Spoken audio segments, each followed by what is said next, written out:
चलिए आज height and distance को टॉपिक को पढ़ते हैं बिल्कुल बेसिक तरीके से और यूनिक कंसेप्ट से पढ़ेंगे। आज ऐसे कंसेप्ट से पढ़ेंगे कि इससे पहले आप इस कंसेप्ट के बारे में शायद आप कुछ लोग जानते भी होंगे और कुछ लोगों को पता भी नहीं होगा। तो हाइट एंड डिस्टेंस को एक नए कंसेप्ट से पढ़ते हैं। तो हाइट एंड डिस्टेंस में जब भी सवाल पूछा जाता है तो या तो एंगल 30 डिग्री का यूज किया जाता है या 45 डिग्री या 60 डिग्री का यूज किया जाता है। जब भी आप सवाल देखते होंगे हाइट एंड डिस्टेंस का, उसमें जो भी एंगल यूज किया जाता है उसमें 30, 45 और 60 डिग्री का होता है। इसमें एक आता है उन्नयन कोण। उन्नयन कोण वो होता है जब वस्तु को हम नीचे से ऊपर देखते हैं तो उसको बोलते हैं उन्नयन कोण, और ऊपर से किसी वस्तु को अगर आप नीचे देख रहे हैं तो उसको बोलते हैं अवनमन कोण। तो ध्यान रखना है कि इसमें 30 और 45 डिग्री पे सवाल पूछे जाते हैं। तो इसके लिए तीनों के लिए एक फॉर्मेट याद करना है आपको। अगर 45 डिग्री दिया हुआ है तो आपको एक फॉर्मेट याद करना है कि इसका मान होगा 1, इसका भी मान होगा 1 और इसका होगा √2, यानी इसके भुजा का रेशियो हो जाएगा 1:1:√2 हो जाएगा।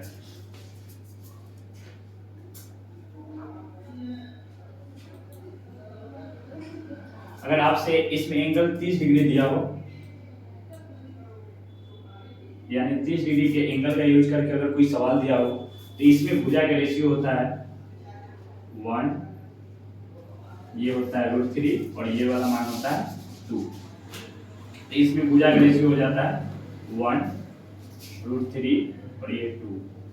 इसको कर्ण भी बोलते हैं। अगर ये कोण ले रहे हैं तो ये वाला लंब होता है और ये वाला आधार होता है। एक और 60 का यूज किया जाता है।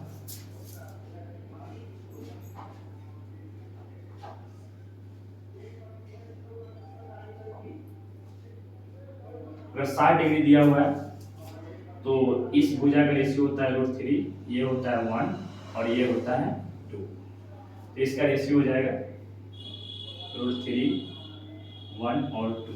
30 और 60 का भुजा का रेशियो सेम ही होता है, बस एक थोड़ा सा इंटरचेंज हो जाता है कि इसका लंब हो जाता है 1 और आधार हो जाता है √3 और कर्ण हो जाता है 2। तो इसमें एक बात ध्यान रखना है कि जब भी आपसे भुजा पूछा जाए या लंब पूछा जाए, भुजा के बारे में यानी लंब पूछा जा सकता है या आधार पूछा जा सकता है या कर्ण पूछा जाएगा। तो अगर आपको एक त्रिभुज दे रखा है, इसमें त्रिभुज का मान दिया हुआ है, एक त्रिभुज है ए, बी और सी। यहाँ पे एंगल जो दिया हुआ है वो दिया हुआ है 30 डिग्री और इस भुजा का वैल्यू दिया हुआ है 20 सेंटीमीटर। तो आपको बताना है ए बी का मान क्या होगा और बी सी का मान क्या होगा। इस टाइप से आपसे सवाल पूछा जा सकता है। तो देखिए यहाँ पे यूज करना है फॉर्मेट। 30 डिग्री का फॉर्मेट क्या होता है, 1, √3 और 2 होता है। तो यहाँ पे लिखेंगे 1, यहाँ पे √3 और ये 2। तो देखिए हम लोग के हिसाब से ये कितना होने वाला है 2। तो 2 का मान सवाल में कितना दे रखा है 20। तो यहाँ से 2 का मान कितना दे रखा है 20। तो यहाँ से हम 1 के मान निकालेंगे। 1 का मान कितना आ जाएगा 10। तो 1 का मान 10 यानी ए भी पूछा जाए तो ए बी का मान कितना है 1। तो 1 का मान कितना हो जाएगा 10, यानी ए बी का मान 1 है तो इसका मान हो जाएगा 10। और BC पूछा जाए तो BC का मान कितना है सवाल में √3। जब 1 का मान 10 है तो √3 का मान कितना हो जाएगा, 1 का मान अगर 10 होता है तो 2 का मान 20, 3 का मान 30, 4 का मान 40। उसी तरीके से √3 का मान 10√3 हो जाएगा। ऐसे सॉल्व कर लेते हैं इन सवालों को। एक और सवाल एग्जांपल देखिए इस पे। अगर 60 डिग्री का यूज करके दिया हो कोई सवाल, इस बार ये वैल्यू दे रखा है 10 सेंटीमीटर। तो इसका रेशियो लिखिए, √3 होता है, ये 1 होता है और ये 2 होता है। ये P है, Q है और R है। तो आपसे पूछा जा सकता है कि PQ का मान बताइए और PR का मान बताइए। जब 1 का मान 10 है तो PR निकालना है यानी 2 का मान, तो 2 का मान कितना हो जाएगा 20। और PQ निकालना है तो 1 का मान 10 है तो √3 का मान 10√3 हो जाएगा। तो ऐसे इन सवालों को सॉल्व करते हैं। एक 45 पे भी एग्जांपल देख लीजिए।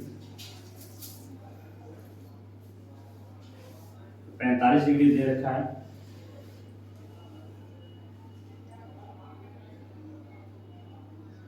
इसका वैल्यू दे रखा है आपसे 30 सेंटीमीटर। तो 45 का रेशियो होता है 1:1 और √2। तो यहाँ पे जब एक का मान अगर 30 है तो ये भी हो जाएगा 30, और ये √2 है तो ये हो जाएगा 30√2।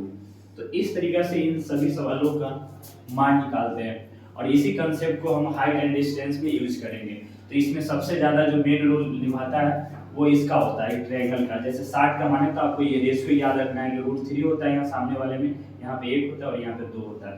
अगर 30 है तो यहाँ पे 1 होता है, यहाँ पे √3 होता है, यहाँ पे 2 होता है, और 45 है तो 1 1 और √2 होता है। तो इसी पे हम कुछ और सवाल देखते हैं।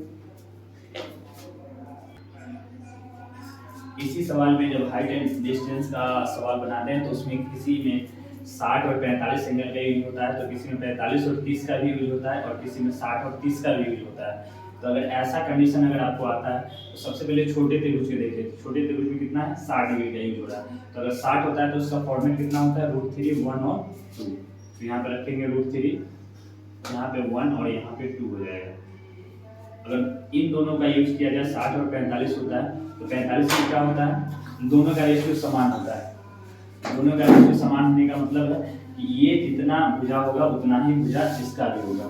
तो अगर ये √3 होता है तो ये यहाँ से यहाँ तक √3 ही होगा।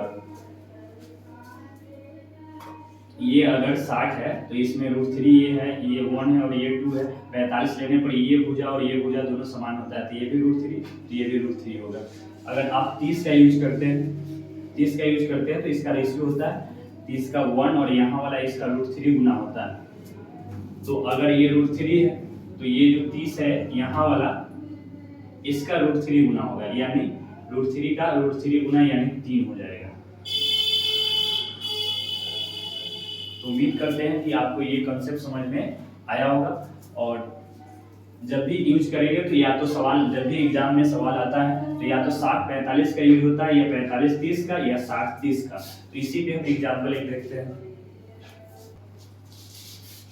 इसी कंसेप्ट का यूज करते हुए एक सवाल देखते हैं। एक दीवार के साथ लगे सीढ़ी की लंबाई 10 मीटर है तथा उसका उन्नयन कोण 30 डिग्री है, तो दीवार की लंबाई बताइए। तो 30 डिग्री का यूज हो रहा है, 30 डिग्री का फॉर्मेट बनाइए। 30 डिग्री का फॉर्मेट होता है ये, यहाँ पे 30 लिखना है 1 2 3 और 2। तो दीवार की लंबाई दिया हुआ है, एक दीवार के साथ लगी सीढ़ी की लंबाई दिया हुआ है। तो सीढ़ी कौन होता है दीवार पर जब भी सीढ़ी लगाएंगे तो ये दीवार है, इस पे सीढ़ी जब भी लगाते हैं तो तिरछा लगाते हैं, यानी ये वाला आपका सीढ़ी है, ये वाला सीढ़ी है। तो सीढ़ी की लंबाई सवाल में दे रखा है 10। तो इसमें हम लोग रेशियो के हिसाब से कितना है 2। तो अगर 2 का मान है 10 तो आपसे पूछा गया है दीवार की लंबाई। तो दीवार की लंबाई ये है, तो 1 का मान कितना होगा 2 का मान 10 है तो 1 का मान हो जाएगा 5, यानी दीवार की लंबाई है 5 मीटर। तो इस कंसेप्ट का यूज करके आप बनाइए तो सवाल को सेकेंडों में किया जा सकता है। एक खंभे के निचले सिरे से 50 मीटर की दूरी पर स्थित बिंदु से इसकी चोटी का उन्नयन कोण 60 डिग्री है।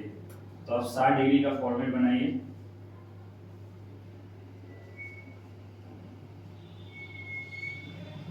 साठ डिग्री का फॉर्मेट का रेशियो होता है √3 1 और 2। एक खंभे के निचले सिरे से 50 मीटर की दूरी पर, यानी निचले सिरा दे रखा है 50 मीटर। तो इस खंभे की ऊंचाई बतानी है। तो निचले सिरे यानी इसकी लंबाई दे रखा है, तो 1 का मान 50 हो गया, तो खंभे की ऊंचाई बताना है। तो खंभे की ऊंचाई रेशियो में कितना है √3। तो 1 का मान अगर 50 है तो √3 के मान हो जाएगा 50√3। यहाँ से खंभे के मान आ जाएगा, खंभे की ऊंचाई आ जाएगी 50√3। ऐसे सवालों पे ऐसे बना देंगे। इसी में कुछ और सवाल देख लीजिए। एक 90 मीटर ऊंची मीनार की चोटी से एक खंभे के ऊपरी सिरे तथा निचले सिरे का अवनमन कोण 30 डिग्री तथा 60 डिग्री है, तो खंभे की ऊंचाई बताइए। तो एक 90 मीटर ऊंचे मीनार, तो एक 90 मीटर ऊंचे मीनार है ये की चोटी से एक खंभा, तो एक खंभा बना लीजिए इसके बगल में। इसके चोटी से इसके ऊपरी सिरे, तो ऊपरी सिरे यहाँ पे और निचले सिरे, तो निचले सिरे इसका यहाँ पे इसका अवनमन कोण, ऊपरी सिरे का अवनमन कोण है 30 डिग्री और निचले सिरे का अवनमन कोण है 60 डिग्री। तो खंभे की ऊंचाई बताइए। तो सबसे पहले छोटे त्रिभुज में चलिए खंभे की ऊंचाई पूछा है, यानी खंभा ये है तो इसकी ऊंचाई बतानी है। यहाँ पे नामकरण कर लीजिए अगर करना है तो A B C D E. तो 30 डिग्री होता है तो इसका फॉर्मेट होता है 1, यहाँ पे होता है √3 और यहाँ पे होता है 2। तो ये बड़े त्रिभुज में आइए ए सी डी में, तो इसमें सबसे बड़ा कोण कितना 60 डिग्री का है, तो 60 का फॉर्मेट लिखिए। तो ये अगर ये जितना है उतना ही ये है, तो इसका मतलब ये √3 हो गया। इसका यहाँ पे √3 गुना होता है, तो √3 गुना यानी यहाँ पे टोटल 3 हो जाएगा और ये 2 होता है। तो इसकी जरूरत नहीं, तो यहाँ पे नहीं लिखेंगे, तो ये 2√3 गुना हो जाता है। तो अभी हमको ऊंचाई पता करना है इसकी, खंभे की ऊंचाई। तो खंभे की ऊंचाई कितनी है डी, यानी BC के बराबर होगा। तो देखिए पूरा अगर 3 है, इसमें से इतना 1 है, तो ये कितना हो जाएगा 2। 3 में से 2 घटाएंगे, 3 में से 1 घटाएंगे तो ये 2 आ जाएगा। यानी आपको अगर ये 2 का मान निकाल लेते हैं तो आप खंभे की ऊंचाई निकाल लेंगे, क्योंकि BC बराबर ही DE है, ये भी 2 ही आएगा। तो इसमें अब देखिए सवाल में मान किसका दे रखा है, तो मीनार की ऊंचाई 90 मीटर, यानी इसका मान दे रखा है। तो हम लोग के हिसाब से कितना है 3, तो 3 का मान हो गया 90 मीटर। तो 1 का मान कितना हो जाएगा 30 मीटर। तो आपसे पूछा गया है खंभे की ऊंचाई, तो खंभे की ऊंचाई यानी 2, तो 2 के मान निकाल लीजिए। तो 1 का मान अगर 30 है तो 2 का मान कितना हो जाएगा 60 मीटर, यानी जो एक खंभे की ऊंचाई है वो क्या है 60 मीटर।